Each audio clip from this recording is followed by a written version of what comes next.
How's it going, everyone? Welcome back to the channel. I hope all of you are having an amazing day. We're currently here on the Clan Boss in the free-to-play series, episode 9, and we're taking down the brutal difficulty with this team that does pretty decent, sits around 13 to 15 million as of today. But we're going to be speaking about all of the areas that I need to progress in and make some big decisions on my account. So once this run comes to an end, we're going to be breaking all that stuff down. Let's go. But let me know in the comment section below, guys, how's your free-to-play journey going? Have you got any crazy pulls for your accounts, or have you just been enjoying it from watching the creators out there and their progression? So 12.2 million, a bit on the lower side to what I'm used to. Probably got some bad crits or no decrease attacks. I wasn't paying too much attention there. But we're currently doing around 1.7 million on Doom Priest, pretty cool. 5.5 million on Rathalos, and also Stag Knight, Real Guard, and Miscreated, putting around 1 to 2 million each. So I'm pretty happy with the results, as we're now doing 2 key on the brutal difficulty by day number 48, which is nice. So we do want to start pushing towards Nightmare in the foreseeable future, but let's just discuss where the account is at the moment. And we've actually got rotation 3 of the Doom Tower going on at the moment. And we're going to try and do Bommal 90. I don't think it's possible at the moment, guys. I was trying all last night to throw it in today's episode to be like, yes, we did it, Bommal 90. But if we go into my avatars here, we actually got the one from the last rotation, and I believe only 7 people from the Challenger series, including the community as well, managed to get it done. So it was a really big achievement to complete a whole Doom Tower rotation by day number 38 on this account. It took me a lot of trial and errors, some good brimstone procs and all of that good stuff, but, you know, managing to get it done was really cool. So, okay, in terms of my champions at the moment, we have got Rathalos Blade Master, of course, 6-star, sitting in the same gear as pretty much what I got at the start of the game. It's still all 4 stars, so loads of room for improvement, but he has been dealing some crazy damage when we talk about some of these bosses, right? We're using this 5th usage of a skill, as you see with this passive, to deal 200% more damage, and timing this effectively is actually allowing me to one-shot specific bosses, or close to it anyway. So really cool to use this ability, and it's just universally good everywhere that I've been taking him, including Arena. And Doom Priest has been like a massive game changer to this account. I've mentioned this before, but she doesn't require any books, which is allowing me to focus on other champions with the skill tomes that we get, because they're very limited. And she was the reason why I could actually beat the last rotation, because we was cleansing off those block active skills, healing up our champions, granting those extra turns in Relentless, and, you know, was just playing a very good role for my team. Miscreated Monster, of course, he's fully booked and in some decent gear here. As you see, we're going at 51,000 HP. I think I had to do this for a challenge. It was like, have any champion with 50k and there you go, get some silver or some energy or something like that. Real Guard has been very cool as well. Also in Relentless gear, allowing us to cycle those enemy max HPs to farm stuff like the Griffin, right, in a faster time. But 163 speed, I would love to maybe take this up to 180 in the foreseeable future. 100% crit rate, 134% crit damage, and putting in a great job in this build. And of course, we've got Stag Knight as well, who's an MVP, epic champion, coming in with decreased attack, decreased defense, great for clan boss, great for waves, and somebody that I'm very happy that I invested books into. But this is where it leads me into my big decisions, and where do we really want to take this free-to-play series looking forward? Because I have just been doing Doom Tower, Doom Tower, Doom Tower as my core focus, because there's so many rewards up for grabs, but I'm kind of neglecting other areas by doing that. Not to say that we haven't made massive gains in those areas, but it could definitely be better to get those points for those leaderboards for our team in Team Shadowverse. So as you see, we have taken our man-eater up to our rank 5, and this wasn't just for clan boss, this was for depleting the Term-Eater of the Dark Fae, because I really did feel like I might be able to beat Bommal 90 this rotation. We just have to wait and see how it goes. We don't really have any of the highlight options to get it done, but I've managed to get it to 50% with some good RNG, so I'm hopeful. But he's basically coming in with this Siphon that can fully deplete a target's Term-Eater, which is great for the Dark Fae once we kill our mirror copies. And it's also great for the Spider's Den if we're utilizing a burn strategy. So there's more to Man-Eater outside of just clan boss, clan boss, clan boss. And also another thing that I was thinking, do I really take him to 6-star at the moment, is we don't have the cooldowns here on our Ancient Blood skill. And we could be cycling so many damn books before we manage to proc this. As you see here, I got very lucky with Stag Knight. It all went into the A2. We neglected the A1 to save some books, as we've already got a decreased speed coming out from Real Guard's A3, which is maybe a little bit more consistent here. So I'm just thinking, do I just hold off on Man-Eater for now? right? And maybe look towards some other options such as Frozen Banshee for my clan boss team. Because as you see, we have invested fully in her masteries and she's ready to rock and roll. Including books as well. We're pretty much most of the way there. Just need a few more rare ones. And this could really further my progression in the clan boss, right? And maybe get me to that nightmare, which is what I'm looking for. But in terms of the vault as well, like, for clan boss, there's not really anything going on here that's really gonna ramp up my team at the moment. And I was just hopeful that we might be able to get a Painkeeper or a Renegade to make some form of budget unkillable with Maneater looking forwards. Yeah, there's not really anything here. We managed to put a Spider. He was pretty cool. I don't know if I need him. That decreased defense and weaken. Could be clutch for maybe Spiders. But we've only got one enemy max HP champion, so speed farming might be out of the situation. Trumbor, great ally protector, but only increased defense on himself as well. He's a pretty cool option. Pretty cool option. But yeah. It's kind of a weird phase that we're in at the moment. Like, even here, we've got 4 5-star champions ready to rock and roll and another one on the way. So we could get a 6-star very, very soon. But let me know in the comment section below, which of these champions would you be taking to 6-star next? I think it's between Maneater and Frozen Banshee as like the no-brainers. So okay, let's talk about missions. So this is another thing that I've got a roadblock on, and it's my upgrading affinity bonuses to level 7. And of course, we're going to have to do level 8, level 9, and level 10 to get our Arbiter.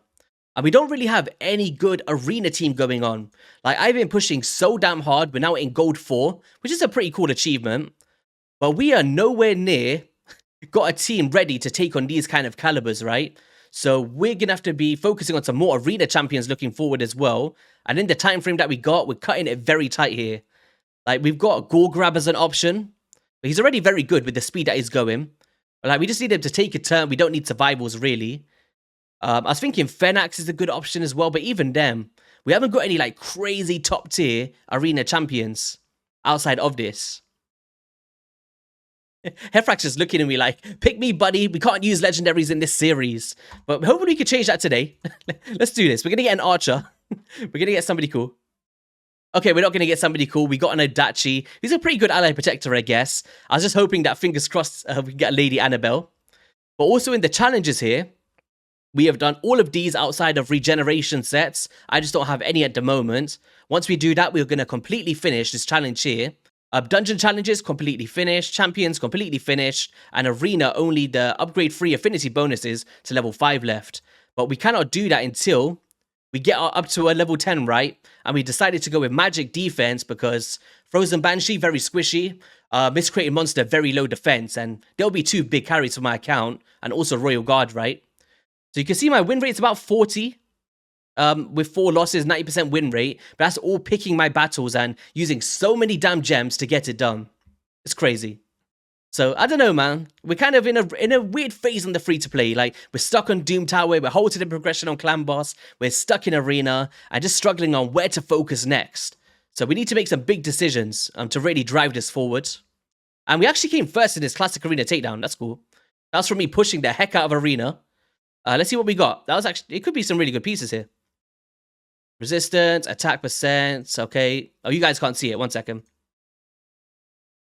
We got crit rate. I can keep those. Attack percent, speed boots. Oh, I've actually got really lucky with speed boots recently, so can't complain with that one. And HP percent, damn it. Okay, let's go into the Doom Tower and speak about how we've managed to progress this far in the first place, because I still think that by day 48 is very impressive to get to Bommal 90. Like, Dark Fae, no problems. I think this is one of the ones that I've understood the most, I guess. That's why we built up the Maneater. And I really feel like we could have done stage 120 as well. But this Bommal is nuts. I'll show you what happens. So, we've tried a few different teams, I guess. Let's just put one together. Who do we put here? You know, this could be a very good option just for the attack aura. And just let him die after that. Let's try it. Let's go, boom. Maneater. So what I was trying to do is, I can show you how I beat on stage 50 as well. And the theme was putting the Maneaters unkillable up at the right time, just before the Dread Bombs explode. And then boom, they completely die, right? So let's go boom. But the problem is, because it's ramped up now, it's kind of hard to keep all of our champions alive before that it can even occur. And then we haven't got enough healing power, as we don't have any leech in the team, which is a bit unfortunate. I'd be timing my abilities, trying to get the most optimal setup to really take this down. And I have got very close. I think it was just below the 50% bar at one point. And also this Eagle Eye Mastery is been an absolute nuisance for Griffin and this boss. Every single time it procs. But there we go, some nice damage. And then watch this, we're going to take those bombs now. It's like, what are we supposed to do here? Then A1s. Boom, look at all of those bombs. It's like, how are we supposed to control this? And then look, Eagle Eye dropping down the turn meter, and I don't really want to be changing my masteries for one thing, right? So what we could do is we could go unkillable here, but I want to do it before the dread bombs. So do we just let Stagnite die, maybe? Okay, let's try one more phase. No smite, unfortunately. Decrease speed, nope. So he's about to take a burn. Okay, let's get unkillable on now, just before the dread bombs explode. So this is what I've been trying to do. And we're hoping for like smite procs as well. So we take all of that damage, no problems. This one's about to go as well. A1s. So everyone's alive now, right? Everyone's alive. But then now what do we do to survive here? See what I mean? It's like, then we just die straight away. We haven't got any big healers or anything like that to kind of keep us alive. But if we did, that could be a possibility, right? Or even like a shield or just something there. Can we just solo with Doom Priest? I'd actually tried to solo it with a Miscreated Monster with the self-healing, but because he does ally protection, everyone just dies. We're dead. Yeah, it's a sticky one. Obviously, we didn't usually use Skimfoss as well. We kind of went with the different options as well. Like maybe Royal Guard, but he's just the wrong affinity. He also has Eagle Eye as well, so we're dropping more Dread Bombs. So sometimes I try to just target the side minions. Let's try it one more time. Doom Priest. Alright, here we go. Last attempt on this one, and then we'll go do the Dark Fae stuff. But let me know, guys, is there anything that you've done, like, cheesy-wise to get this done? I know that Templar can do it, the farmable rare. But he needs books, right? From what I remember correctly. And I don't really want to get sidetracked. This is a competition. I would love to get it done. But there's so many other ways to get points for my team, like getting to stage 25 on dungeons, going into the hard mode of dungeons, getting into Ultra Nightmare Clan Boss. There's so many things that need to be done that I've set myself out to do, right? Let's take you out. Boom! Coroners. I love Coroner. So many people don't like Coroner. He's one of my favorite champions for Hydra. Till this day, I still use him in my Nightmare Hydra boss team. Really cool, because you just put him in a taunt set and it puts in a great job. So sometimes here, I would love to get a smite proc. We just never managed to get it done. Don't put increased crit rate, thank you. We need to get decreased attack for those bombs incoming. A1s, we're trying to not put any buffs up here.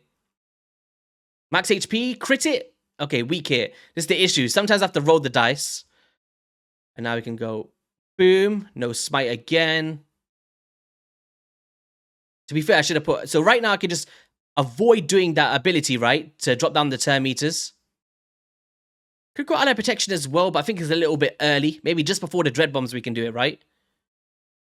So here again, I'll just attack the dread bombs so we don't do that eagle eye. Boom. No smites. Cleanse that off. Okay, so we still got a bit of time for him to do that other ability. Nice. Let's attack the dread bombs again. Now we can get the ally protection on just before the dread bombs go and sacrifice the miscreated. Boom. Ooh, okay. We can't attack the boss. Okay, another decreased attack. This could actually be really good here. Ooh. Boom. So we heal back up. And it's just like, from here, we really need to get it done by now. We really would. And he's about to do Rain of Bombs, so we can't place any debuffs. Oh, there's a Brimstone. That's nice. Smites. Smites, here we go. Double smites and a heal. You see what I mean, guys? It seems like it's promising. But then from here, what are we supposed to do, right? That's where we got to last time, just below the 50%. So I think it's possible as long as we can maybe cycle that one more time with some good RNG. But we're going to need some good healers to get that done. Or just pull our Lady Annabelle. Just make it so much easier. My bad, guys. I actually just noticed that I was in the middle of the screen there, maybe blocking up some stuff, but hopefully it didn't cover too much. I guess we'll see in the post-editing. But let's just go into the Dark Fae now, and what is the simplest ways that I would be breaking this down for anyone new to the Doom Tower rotation on number 3? Well, basically, look at this very similar to the Fire Knight. So in the Fire Knight, you reduce those shield counters, and then you will gain 10 meter control of the boss, and then before you know it, the boss is going to be down. And it's a very similar theme with the Dark Fae here, and that is the reason for my miscreated monster, or my Man-Eater, sorry, to gain that 10 meter control on that boss, right? With that full depletion. And we're actually going to try and time our abilities with Rathalos Blade Master, so he does his 5th usage of his skill once we come up against the boss. So let's try and make that work. So take down that lure. Do some damage here. We kind of need to take out this Droggle before he does some... What does he do? Block damage or something, right? Save this ability. Go for a max HP now. Just take them down a little bit. And go for this dude. So that was 3. So we can have 1 more hit. That's kind of how I did it last time to get it done. So boom. Taking some damage. It's fine. Let's go. Take some of them out. So that's 4. So we need to get rid of these champions now. There we go. So now Rathalos should be taking a turn first because of his masteries that gives them extra speed. So we just take them out. Boom. They're all dead. Increase attack. Drop some defense with our cruelty. And we can go decrease speed if we want. There we go. And now we're going to do the Siphon and steal that turn meter. All the way down. Drop it down again with Eagle Eye. And then go for a big smack. 74,000 damage. Of course, we already used on the other one, right? And we could go unkillable there if we wanted to block some debuffs. Like the Leech, for instance. But our Royal Guard is now going to get stolen, so we need to take him out. Can we get a decreased attack? Nope. Oh, and all the fears are going to proc right now, aren't they? Alright. Decrease speed. Okay, we could just go for a big smack now. Get him back. That's fine. Let's go for unkillable right now. It's all good. And I guess we could just click auto from here. I feel like we've got all of the bases covered. Can we get some more decreased speed? Yep. The other one was a lot smoother than this, but hopefully you guys can see what we're trying to do here. Like, we took out our mirror copies, and you can see the massive damage of Rathalos without a burn debuff as well on that 5th usage of his skill. But we took out our mirror copies, and then the champion that gets banished next is going to be the one with the highest attack. So that's going to be my Royal Guard. And because Royal Guard has got the slowest speed, it allows us to cycle our other champions to take him down, right? Because it's a straight mirror of the stats that we've got on our champs. So, we've still got a lot of time here. No problems. I keep forgetting to put the increased attack on. Taking some damage. Oh, there's the unkillable. Oh my god, we just put unkillable on this boss. What have we done? It's fine. Increased attack. It's only 1 turn anyway. Let's just make them take a turn, actually. Alright, click auto. There we go. So we took down the Dark Fae. We did it in 147 before off video, but you can see that it was very smooth. And this is what I was going to try and carry into stage 120 as well. But of course, by then, Man-Eater would be a 6-star, allowing us to cycle more effectively on that lower cooldown once we get those books. So that's basically how I took that one down. Scarab King has been a nuisance, to say the least. 221 turns with Miscreated Monster. It was crazy. Like, I was like, how am I supposed to take this down? And this was the only way. Self-healing and just doing A1s with War Master procs and taking the boss down. Griffin was basically just raw damage, and Bommal 50, we used this team here. Very similar concept, but this one was a lot smoother because we didn't have that. There's so much damage coming out from stage 90 compared to the other one, right? So boom, let's go for the big nuke. And I hate how they put these max HP champions to reduce our max HP on these waves. Just go smack her down. A1. So that was his second ability. So we're trying to time this again to try and get the most optimal damage. Still your turn meter. Get some stuns out. We could just go for another big smack. That's 3. Look at that, he's taking so much max HP hits, and we haven't got any restoration in our team. It's just like, why would you do this to people? It makes no sense. Why would you put people through this pain? This misery. Okay. So, we could just go A1s. So, you see how the damage is just like so much ramped up? We've got an increased crit rate, unfortunately, there, which isn't great. Keep the unkillable ready. And we can just go A1s. Now, even if he takes a stun, it's all good. But let's just go like this. There's Brimstone. Perfect. Increase attack. Doesn't matter if we drop Dread Bombs here. It's all good. I think he could survive this one because we're going to put our Ally Protect up now. There we go. No problems. Some more damage out. Cleanse some debuffs. And then here, just before the Dread Bombs go, now we put down Killable on. And then hopefully we just don't die here, right? So boom. Hopefully we don't get extra turns. Damn you, Doom Priest, you're trying to kill yourself. She's dead. She's basically gone. Look at all of these extra turns in this Relentless. How many do you want? Boom. Decrease attack. A1s. Ooh, so going to be a 40 max HP hits. So we managed to stay alive there. That's cool. Boom, there's that big smack that I was talking about for the 5th usage of a skill, and then this boss is down. And this is what I was hoping I could carry into stage 90, but it just didn't seem like it was going to go as smooth as possible. So maybe we're just going to have to neglect this Doom Tower rotation for now until we get an actual option that's viable for this. Unless any of you guys have seen anything on my account that stands out to you. But that's basically how we managed to get through this one to stage 90, and hopefully helped a few people out that's trying to progress through some floors. Was there anything else here that I wanted to speak about? Champions, of course, we've done. Dungeons, if we have a look through here. Minotaurs, we're doing stage 15. Ice Golem, we did stage 20, which is great. So once we get to those Arbiter missions, we know that we could take that down. Spiders, we are currently on stage 19. So we've pushed a little bit further here. But we need to start moving into maybe a burn strategy. Maybe building up Ultimate Gallic could be a good option here. Dragon, we're now on stage 23, guys. That is very cool, right? We've gone way past the stage 20 fresh point, and we're doing this very consistently. I still do stage 20 because it's just a lot more time efficient. Finite, we are on stage 17 as well. I'm pretty sure I could beat this if I really wanted to. And we've not really been dabbling into any of these ones as of now. And that's basically all the progression that we've been doing on this account, right? But yeah, on that note, that is going to be all for today's video, guys. If you did enjoy it, be sure to hit that like, subscribe button. Just wanted to do a bit of a roundup for what we've been doing in the past week, as I haven't really posted anything since we beat the previous rotation, right? I wish you an amazing rest of your week as well, and I'll see you all in a video soon. Peace.